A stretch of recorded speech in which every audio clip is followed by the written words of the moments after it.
So I think we will. I'm a big believer in tariffs. I think tariffs are the most beautiful word. I think they're beautiful. It's going to make us rich. We're subsidizing Canada to the tune of over $100 billion a year. We're subsidizing Mexico for. Like, what does that mean? We're subsidizing Canada. Oh, no. Hold on. He doesn't mean a trade deficit, right? The United States has a services trade surplus. Wait, this is $50 billion. Is he saying we're subsidizing? A subsidy is when the government spends money on a particular thing. Is he saying that a trade deficit is a subsidy? Word. I think they're beautiful. It's going to make us rich. We're subsidizing Canada to the tune of over $100 billion a year. We're subsidizing Mexico for almost $300 billion. We shouldn't be subsidizing. Why are we subsidizing these countries? If we're going to subsidize them, let them become a state. What is he talking about? What? We all know that's what he's saying. How are you social? I've never heard him describe trade deficits as subsidies before. Wait, what the fuck? We're subsidizing Mexico, and we're subsidizing Canada, and we're subsidizing many countries all over the world. And all I want to do is I want to have a level, fast, but fair playing field. Sir, your previous tariffs during your first administration. Yeah. Why is he allowed to just say that? What? Cost Americans some $80 billion. And now you have major companies from Walmart, Black & Decker, AutoZone saying that any tariffs are going to force them to drive up prices for their consumers. How do you make sure that these CEOs, that these companies don't, in fact, pass on the cost of tariffs to their consumers? They cost Americans nothing. Okay, just to be clear, it's not even... Pass on the cost of tariffs to their consumers. They cost Americans nothing. They made a great economy for us. They also solve another problem. If we were going to have problems having to do with wars and having to do with other things, tariffs, I have stopped wars with tariffs by saying, you guys want to fight, it's great, but both of you are going to pay tariffs to the United States at 100%. Is he talking about sanctions? Or what is he... You were going to say not necessarily? No, the whole point of a tariff is to make something more expensive. It's like telling a guy, you're benching 135 now. By the end of 2 months, you're going to be benching 225, and you're not going to even, it's not even going to be more weight. It's going to be the same weight. You're going to be benching 225. You're doing 130, it's 225. It's going to be the same weight as 135. Like, the whole point of a tariff is to make something more expensive. That's the entire point. And that makes it less competitive with something else. If a tariff doesn't increase a price, then a tariff isn't actually doing anything. That's the whole point. That is the actual stated goal of a tariff. Like, if he can manufacture something for $10, he can manufacture something for $7, and he can manufacture something for $5. This guy's China, this guy's Canada, and this is America. And you're going to tariff everybody so that it costs $10 to manufacture the particular thing. That's what a tariff does. Now, this guy can hop in and start manufacturing stuff, right? Oh, shit, the price is high enough? Well, it's worth it for me to step in and start competing. But that means that people aren't buying it for $5. They're not buying it for $7. Now they're all buying it for $10. That's the whole point of a tariff. That's the entire point of a tariff. If it's not raising prices, it's not doing anything. And they have many purposes, tariffs, if properly used. I don't say you use them like a madman. I say properly. They use them like don't use them like a madman, he says, after we spent a year saying tariff is the most beautiful word I've ever heard. Does Trump know this and he's just lying? Or I don't think Trump knows. I think Trump is actually an idiot. The people around him probably know, but... Tariffs, if properly used. I don't say you use them like a madman. I say properly used. But it didn't cost this country anything. It made this country money. And we never really got the chance to go all out because we had to fight COVID in the last part. And we did it very successfully. And when I handed it over to Biden, the stock market was higher than what it was just previous to COVID coming in. It was actually higher. What profession in America do you think has the highest suicide rate? Isn't it supposed to be like vets or something? Who benefits from tariffs? Why would someone tell them to do tariffs? Tariffs benefit local manufacturers. Had the stock market rebounded enough? I think it might have. It might have been at its all-time highs right after, I think. Biden came in on January 6th of 2021. Sorry, right? What are all these noises on my walls? Yeah, the markets have rebounded by then, I think, right? Okay. Tariffs are properly used, are a very powerful tool. That's a myth. It's not really vets. Highest suicide rate job. Major occupation groups with the highest suicide rates include construction and extraction, farming, fishing, and forestry, personal care and service, installation, maintenance, and repair, arts, design, entertainment, sports, and media. I feel like you just listed every fucking job category. What the fuck exists outside of this? Well, the people that commit the most suicide are people that work in construction, extraction, farming, fishery, forestry, personal care and service, installation, maintenance, and repair. Okay, Jesus. But, okay, damn, rip. Okay, I guess the vet thing is just a fucking meme then. Why do you keep spamming this? You are ignoring the effects tariffs have on exchange rates. Tariffs devalue the currencies of the targeted country, making their exports cheaper and thus undermining the price increase. I don't know what you're talking about. The tariff is still going to make it so that you have to pay a certain amount to import it. So nothing you're saying matters or makes sense. What you're saying doesn't make sense. You tariff something, so then their currency devalues and then you buy it for the same price? What are you talking about? Now look at the jobs with the highest substance addiction rates. Haha, dreamer. Not only economically, but also for getting other things outside of economics. Well, again, prices did go up on some goods in your first administration, washing machines, tires. Will you punish CEOs? Let me just explain to you. No. It doesn't have to increase prices. In some cases, it just decreases the profit margins. There's not...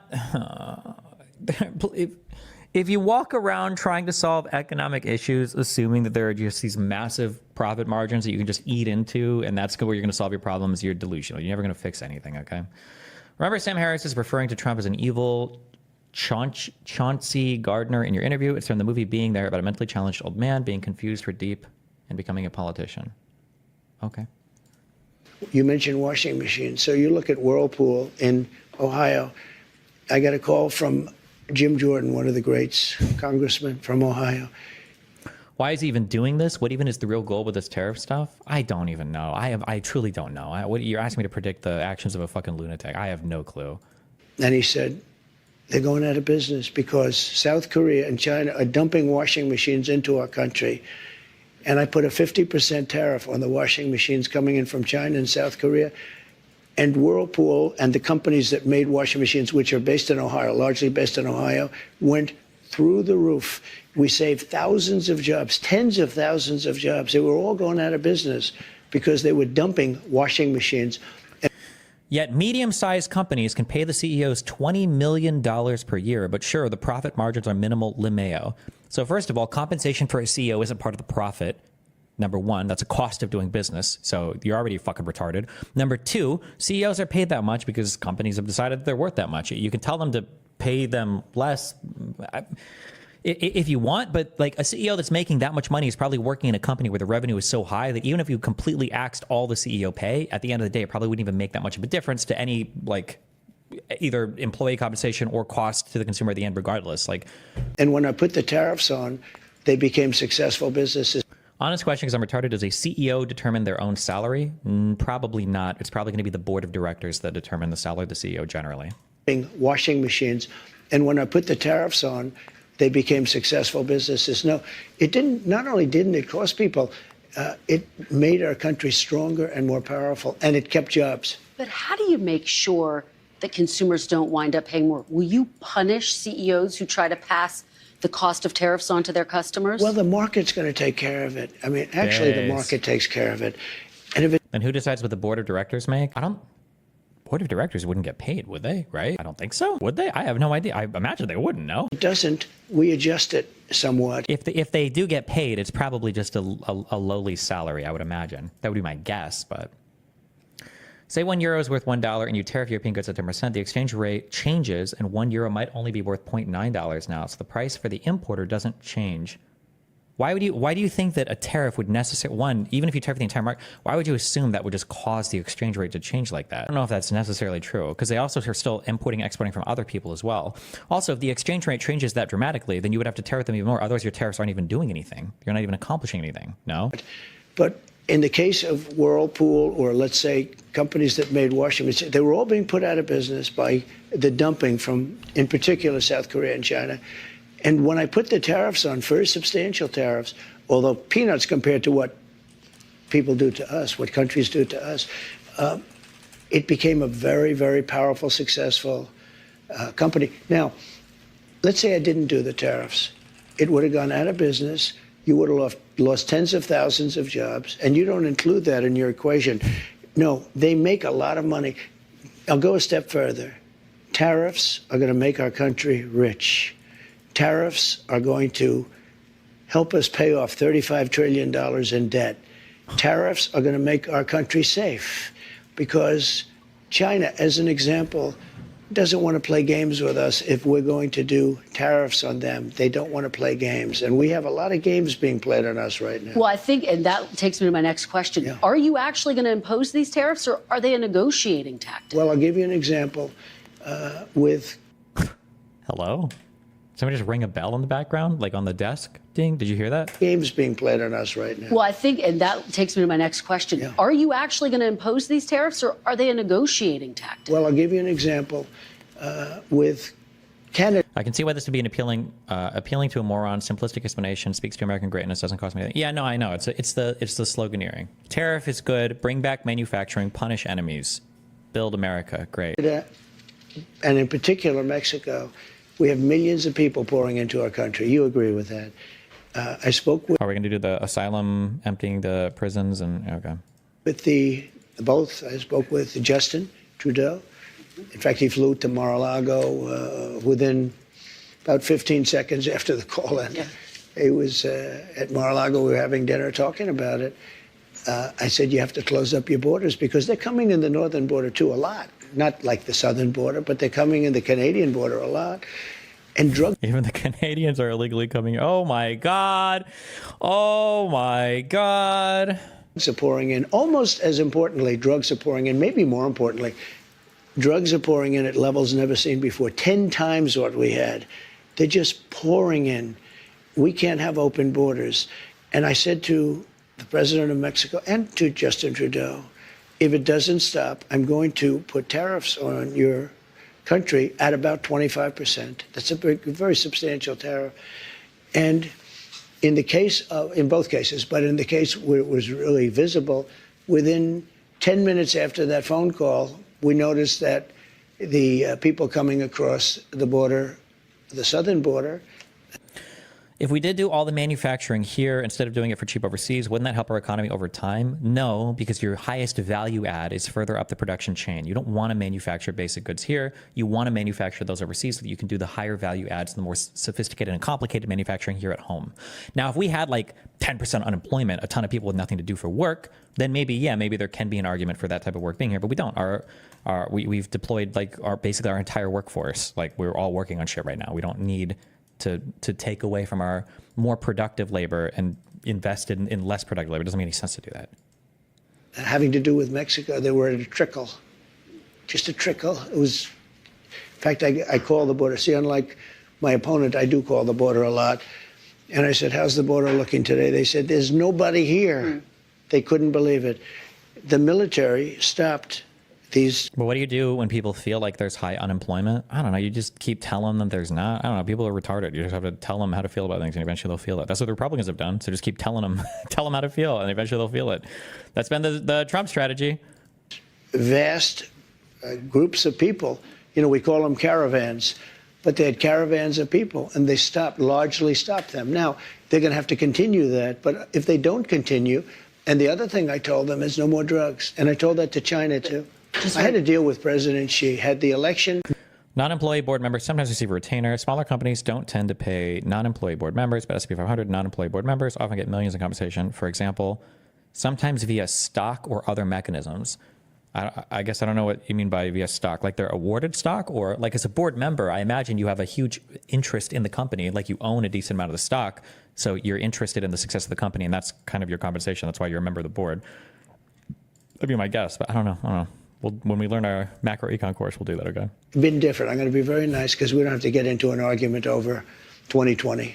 But had the election been different, the result been different, we would have had China giving their maximum penalty, which is the penalty of death, to people that sent fentanyl into this country. But Biden didn't, unfortunately, finish that discussion up. I had an agreement with President Xi, who I got along with very well. We've had communication as recently as this week. and I had communication with him where they were going to give the death penalty to anybody sending drugs into the United States. This week you had that conversation. Not that conversation, but I had other conversations. Okay. But in the past, I've had that conversation. Let me ask you about another aspect of the economy, sir, the minimum wage. The federal minimum wage has been $7.25 since 2009. There are 20 states that still have the federal minimum wage at $7.25. And I actually have a map. 19 of these states actually voted for you, sir. Mm-hmm. And you can see it right here. I don't know if you remember this, but during the debate in 2020, I asked you if you would raise the minimum wage. Let's see. What would Trump say? Populist, I feel like you would say, he could go either way. He could say, yes, I would raise the minimum wage because American workers need to earn more. Or he would say, we're not even going to need to raise the minimum wage. Once we start tariffing people and people are manufacturing here, the wages are going to be so high, it doesn't matter what the minimum wage is. Let's see, which way do we go? You said you would consider it. And so my question for you is, now that you are going back to the White House, for these 19 states that voted for you, are you going to raise the federal minimum wage? It's a very low number. I will agree. It's a very low number. Let me give you the downside, though.